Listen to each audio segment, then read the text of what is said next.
Welcome, Gold Derby fans. The 96th Academy Award nominations are out.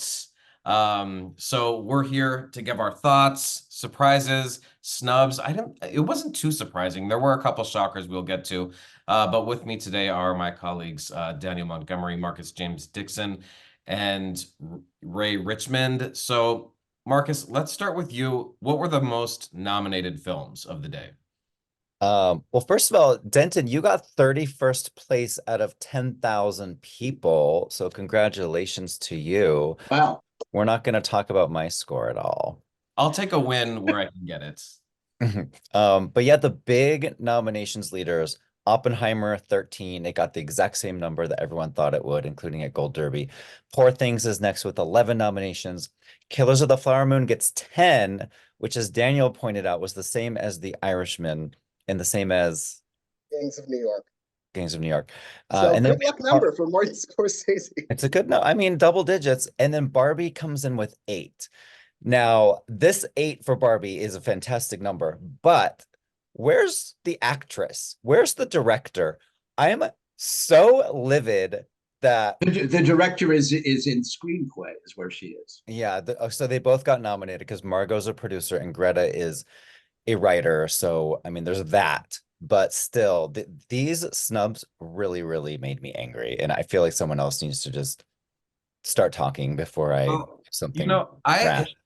for a long time I had Annette Bening in there instead of Margot, and then I swapped her like 3 days ago because I was just like, what am I thinking? That Margot's I saying I and did I did the exact same thing. and um And and it was obviously a mistake to take Annette out of there, and but yeah, Greta for me was the bigger shock. She became the highest grossing female director of all time, but no love from the Academy for that. And America Ferrera gets in. So they loved Barbie more than we thought they would in some places. I But they, was I was really shocked about America Ferrera. I was like, I don't know. I couldn't believe that she got in, but Greta and Margot didn't in their biggest categories. You know, of course, Never. I mean, it's all not that it's going to matter that much. That this is Davine Joy Randolph's category to win. As we know. That's looking like it's going to be a huge upset if anybody but Davine wins, and obviously same with director, but we'll get to that. Yeah, because Never underestimate the power of a good monologue. That Mhm. that central monologue that's nominated, of course, for best adapted screenplay. Delivering one of the moments of the film. America got in. So when she got in, I thought, oh, Margot's a shoe-in for Mhm. and I put her in. I had two of you. I had uh, Annette Bening in there for a while, and then after BAFTA, Margot got BAFTA. So I'm like, if Margot even got BAFTA, she's Mhm. getting the Oscar nomination. I Oh, I did keep Annette Bening in my predictions, but I still got 4 out of 5 because I thought Carey Mulligan might miss, but she got in. Maestro got 7 overall. are we surprised that Ruffalo got in and Willem did not after it was the reverse at SAG? I don't know. I thought I ended up putting them both in. I thought they would both get in, yeah, but Sterling K. Brown, I guess, was the surprise there. I had both in. I think I was telling Marcus offline, or maybe Marcus and Daniel at some point that I wanted to, and I was going to put Sterling K. Brown in, but I probably would have replaced Mark Ruffalo, not Willem Dafoe, in my prediction. So I still would have got one wrong there. But I mean, I think those two are so close.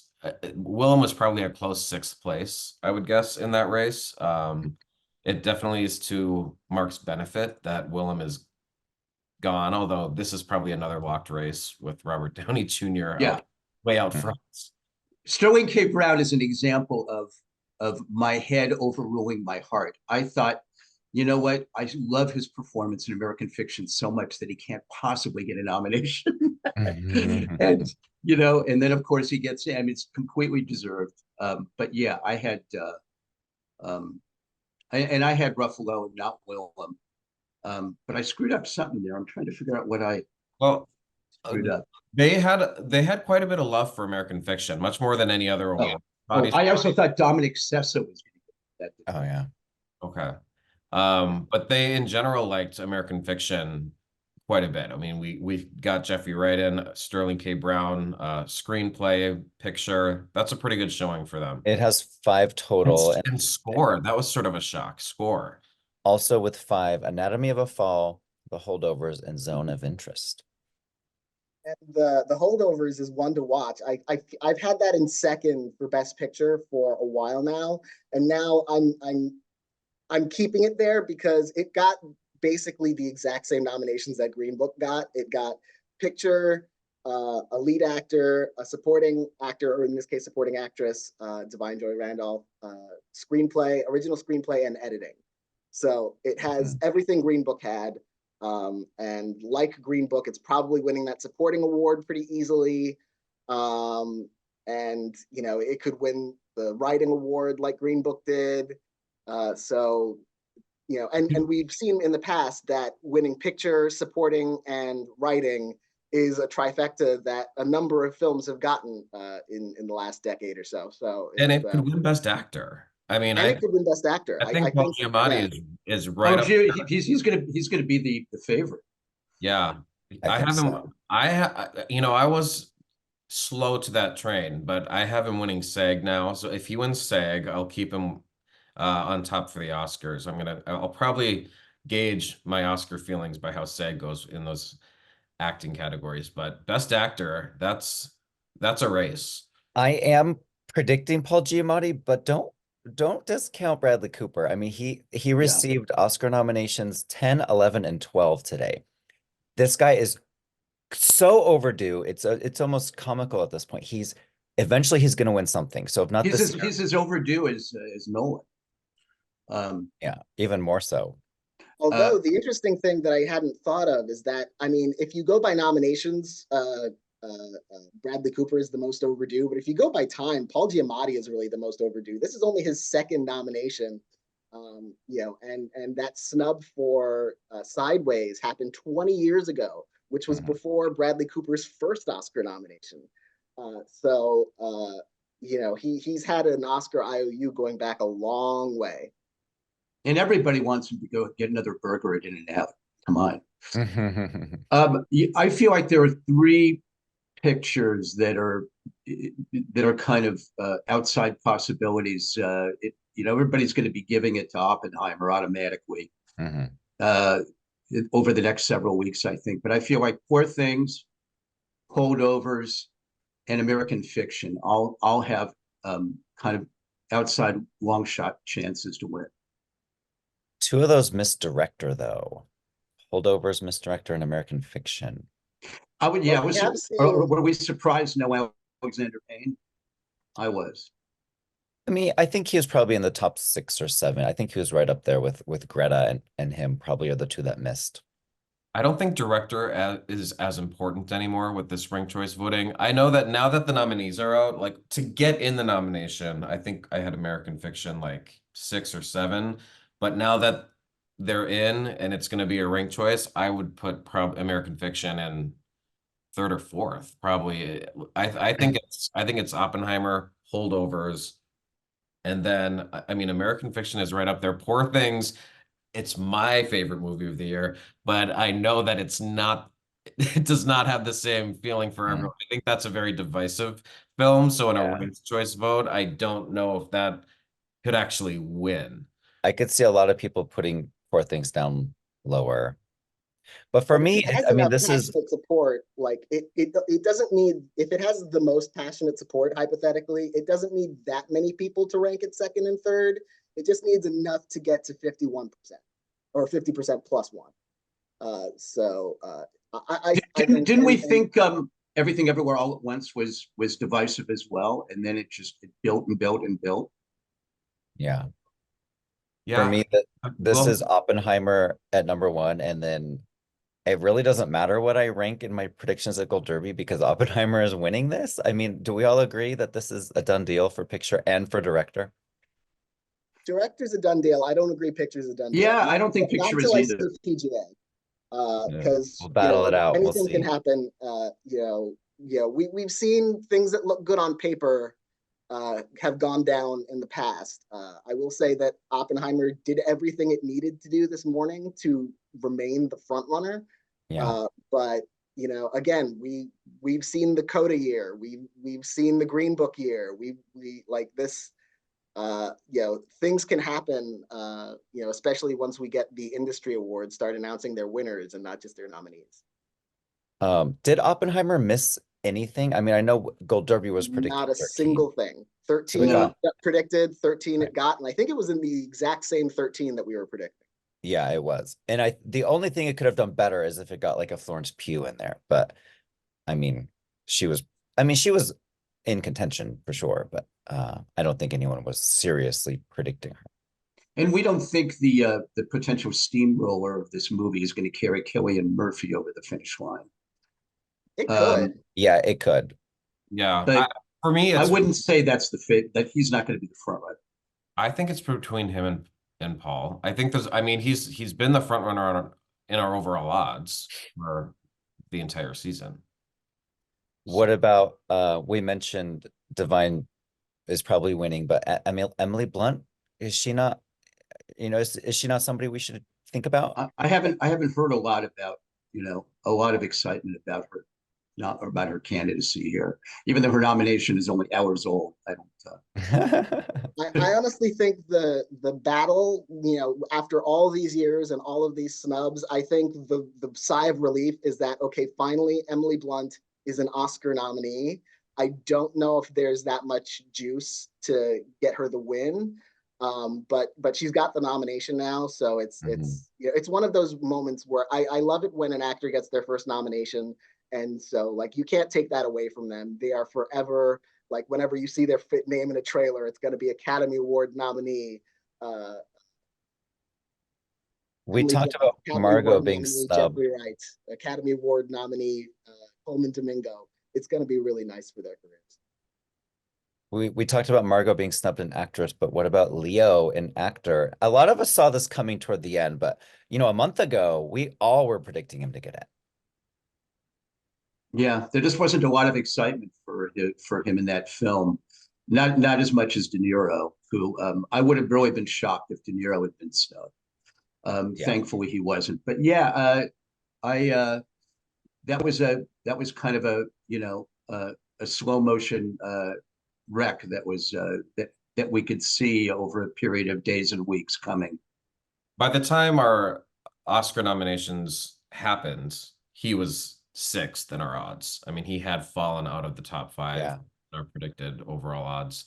But let's talk about Lily Gladstone and Emma Stone, because now that's still a very viable race. I think, you know, Lily's snub at BAFTA threw a lot of people off. So where does she stand now? And is this going to come down to SAG in your minds? Yeah, could. I still think even if Lily had gotten in at SAG, that this was going to be that Emma was going to be the front runner. I think she still is, but it's going to be very close. Am I crazy thinking Annette Bening is still in this race to win?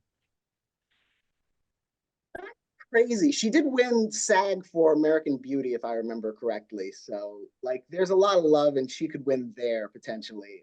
If she wins there, you know, the conversation about Annette Bening's never won, she's overdue, could really help her. But she really needs SAG. Like, she needs to win a shocking SAG win.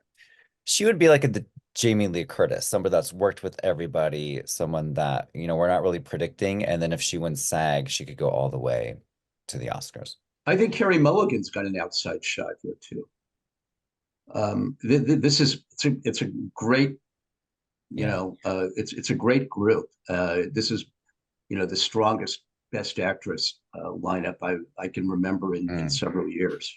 And the 2 supporting races are not races at all. Like they have very clear front runners, but the 2 lead races, I mean, these are going to keep me up at night. I would be pretty shocked if it's not Emma or Lily. I mean, we can all talk about how nice it would be for everyone else to win too, but I really don't think there's anyone else besides Emma or Lily that's going to take Best Actress. Probably true.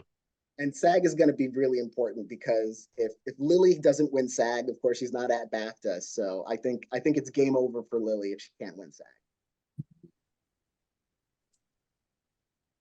Killer's not getting into screenplay. That really surprised me. I think I had it in second place for Yeah. adapted behind Oppenheimer. But I guess when, they had to switch Barbie from original to adapted, I wonder if Barbie took Killer's spot in that race. Do we That's think not the Zone of spot I Interest? expected to get taken. I thought it would take Zone of Interest's slot and not Killer's. Killers underperformed at BAFTA as well, so it's not doing poorly.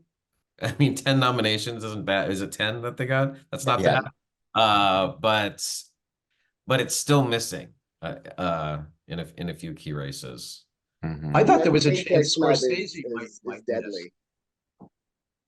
What did you say, Daniel? I'm And sorry. I was just saying that screenplay snub is dead. It's worse than missing Best Director, because we've seen a few films win Best Picture without Best Director in the last 10 years, but we still haven't seen a movie win Picture without a screenplay nomination since Titanic. So Wow. I think it's still Best Screenplay that it doesn't mean you're going to win if you get a screenplay nomination, but if you don't get a screenplay nomination, it's hard to see how you win. We thought Gravity had a chance to kind of reverse that trend, and Gravity lost. A lot of us were predicting The Revenant to win. It didn't have a screenplay nomination. It lost. So you really, really need that writing nomination to secure your place. And Killers is, if I'm reading this right, it's the only Best Picture nominee without a screenplay nomination. May December, conversely, is the only screenplay nominee without a Best Picture nomination. And nothing else. It's the lone screenplay nominee. Yeah, May I was December. surprised that it got in even at that. I was not a big fan of the film. But it got lucky that Barbie had to switch over to adapted because there wasn't that much, it wasn't a crowded field for Best Original Screenplay, and you take Barbie out of there and May December pops right up. Yeah.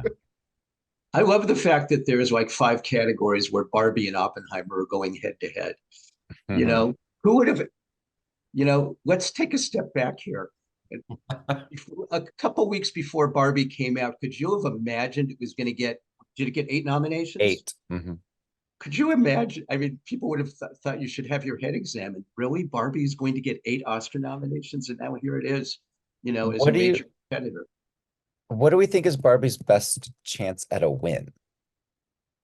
Well, music. Yeah. Song. Best song for Song. It just depends on which song, because I don't think it's a guarantee, whether it's going to be What Was I Made For or I'm Just Ken. I think it could really go either way. I think production design too. It's got a real yeah. or costumes. Production design and costumes a lot of times go together. I love the fact that the Black Panther trifecta of music, costumes, and production design. So that's possible. I love the fact that Oppenheimer got a hair and makeup nomination. Barbie, did not.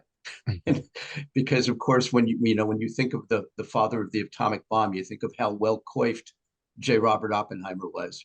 And I guess in terms of costume design, I was trying to think of what costumes they had that really stood out in that film, besides the fact that it was 1940s period attire, or 30s or 40s, and it's maybe it's the hat. It's the hat. Well, Yeah. in terms of the makeup, they did have to age so many characters over so many periods of time. Yeah. Robert Downey Jr. was transformed, so there was a lot of work there that could be comparable to a Maestro, you could say. And Maestro, I mean, it still could do the duo wins of makeup and lead acting, which we've seen over and over and over, including just last year with The Whale. It's possible. Well, if anyone's looking for the blockbusters outside of Barbenheimer, you can find them in visual effects, where there's it's a rare time where there's no Best Picture nominee in this field. So something is going to win. Probably its only Oscar, and it's Guardians of the Galaxy Volume 3, The Creator, Godzilla -1, Mission Impossible: Dead Reckoning Part 1, and Napoleon. So that'll be an interesting category as well, because we were saying if Poor Things could have just gotten in, a Mhm. lot of times, even if it wasn't the biggest with visual effects, it'll just go to the Best Picture nominee. But this lineup, there's none of that. So that'll be an interesting category to watch out for. I think the most passionate film of those five is Godzilla -1. It has this fan group out there that is very, very passionate, and they're very happy that it got in today for visual effects. So I'm going to predict that one. Most nominated film in there, I believe, is Napoleon. It got what, 3 or 4? 3. So, yeah, so that, and The Creator got 2. So like it sometimes, if it doesn't go to the Best Picture, it goes to the most Best Picture-y, which is the most nominated, or the one that seems to have the most prestige. But again, with no Best Picture nominee, though, it is hard to say exactly which way that goes. I'm going to be watching the Visual Effects Society very closely this year. Yeah. But this is the fun part. This is one of those categories that could win or lose you the Oscar predictions when that contest, which is live now, by the way, everyone can go make your actual Oscar winners predictions right now. This is one of those categories that's gonna throw a lot of people off. So those are out. I know Thelma Schoonmaker is a legend, but do we know why she always gets nominated for movies that are like almost 3.5 hours for editing?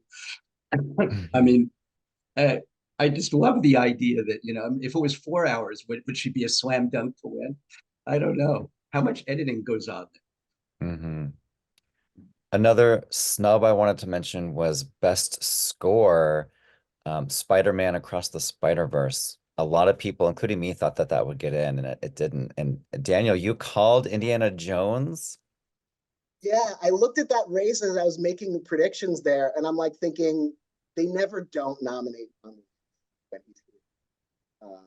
So I'm just like, I just threw it in there. I think I probably replaced something that got nominated, or anyway. So I think I went 4 for 5 in that category. But I thought Spider-Man would get in too. But yeah, when John Williams is an Oscar contender, he's basically, it's him and Diane Warren.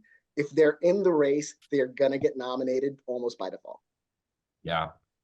And by the way, we have a The Fire Inside should have surprised no one for Best Song. I mean, it was the last time where Diane was nominated for a movie that nobody saw, and I was like, I'll never not predict her again. And Flamin' Hot was actually pretty popular on Hulu and Disney Plus. So. And did you hear the amount of applause in that room when they announced Flamin' Hot was a nominee for Best Song? That was the biggest applause of the whole morning. Yeah. And we do have a posthumous nomination, Robbie Robertson, the composer of Killers. I wonder if that will maybe, influence it could. voters at all. I think that absolutely could. Well, he was just a popular, legendary guy anyway. Yeah. I don't know. Anything else? Anything else stand out that no major shock. Nothing along the Andrea Riseborough lines like last year. Even Greta Gerwig for me, it was a surprise, but it was not a shock. Nothing shocked me today. It was all just, oh yeah, that could have happened. I will say France is probably not happy that it submitted The Taste of Things instead of Anatomy of a Fall, because you got Anatomy of a Fall has 5 nominations, including Best Picture. It's one of just, I think, 3 movies that got the kind of grand slam of acting, directing, writing, and editing. And they chose The Taste of Things instead, and they got Bupkis. So. And if Anatomy was up for international, it would be a 6-time nominee. So it would be over things like The Zone of Interest and American Fiction. So we can probably assume it would have gotten in. So I kind of think of it as a 6-time nominee. And Zone of Interest, do we think that performed pretty much as we expected? Yeah, I mean, director, picture, international. Interest is one of those movies that just seems like an easy slam dunk category now for international feature. unfortunately for the others. I really liked Society of a Snow of Society of Snow though. Yeah, I love that movie. Yeah, it's But great. It's not going to win though. yeah, because that got tune-up makeup, and that's it, right? Yeah, it seems Um, like Zone has that one locked up. Io Capitano is also very good. I actually just watched it a couple days ago, and that's why I threw it in my predictions, and it was a Golden Globe nominee. So that was one of the weird sort of longer picks that I got right. So if anyone can see Io Capitano, I suggest checking that out as well. Best animated, Boy and the Heron. Do we all think that's winning? I'm happy Elemental got in because the Annies kind of snubbed it. But I really love Spider-Man as well. Yeah, it's going to be, that's like a two-horse race in that category. I feel like half the Academy is in Spider-Man. The cast is massive. I mean, there's so many Yeah. people in that movie. They And don't like sequels though. I know, but it's Spider-Man. I still think Spider-Man's the front runner. I'm I'm going gonna with go with Boy The and the Boy and Heron. the Heron. I feel like, they tend to lean away from sequels unless you're Toy Story. Toy Story is the only franchise that's won twice. The only sequels that have won, I believe, are Toy Stories 3 and 4. So the fact that Spider-Man got snubbed in a couple of places, it didn't get into visual effects. We thought it might get in there. It didn't get into score. Um, so I think maybe Boy and the Heron is where I'm leaning. Robot Dreams was the surprise there. That was the one that came from outside our top five to sneak a nomination. Mm. Uh, I am happy that Lily got into lead, even though, she didn't have the biggest role in that movie, but it would have been kind of a slight to her if they had nominated her in supporting actress. So she gets in, and now she could probably win in lead. I think Davine's pretty happy that she got into and I think it's been, is it been 20 years since like the top grossing film won Best Picture. So if Barbie were to do that, it would be the first time since Lord of the Rings, I think. Wow. Return of the King. And then Titanic. You have to go back that far to those blockbusters performing as well. And Oppenheimer, I mean, it's a blockbuster as well. So Yeah. I would put I'm it in. just trying. I'm just trying to imagine living in a world where Barbie wins Best Picture. And it would, and the truth is, it would deserve it. I mean, Yeah. it's a terrific film. And it's better reviewed than a lot of Best Picture winners of recent years. So it's it certainly wouldn't be out of place. I mean, and that's why Greta Gerwig's snub for director is kind of egregious. I mean, who except for her could have pulled off what she pulled off in that film? I mean, Exactly. it's hard to every other director did a great job, but she kind of pulled off a miracle. If her name was Greg Gerwig, would she have gotten nominated? Possibly. Probably, yeah. It's a very girly movie by a female director. Whenever women have been nominated for director, it's usually for more masculine films. Like obviously The Hurt Locker winning Best Picture with Catherine Bigelow, Jane Campion, Power of the Dog. So I think Greta Gerwig would have been nominated if the director's branch didn't have Justine Triet right there, because I do think that Justine Triet, cynically, I think that voters thought they were voting for Justine Triet, so they didn't have to vote for Greta because it's like, okay, we have our woman. Because there's a limit of one woman per director in the category a year. That's the thing is I think there's still tokenism going on, and I think they also thought, well, we're already giving Greta so much, and we already gave her a screenplay nomination, so we don't have to give her a directing too. And Celine's song probably got quite a number of votes as well for Past Lives. Yeah. I'm happy I predicted Justine, but I also predicted Greta. So I had two women getting in there.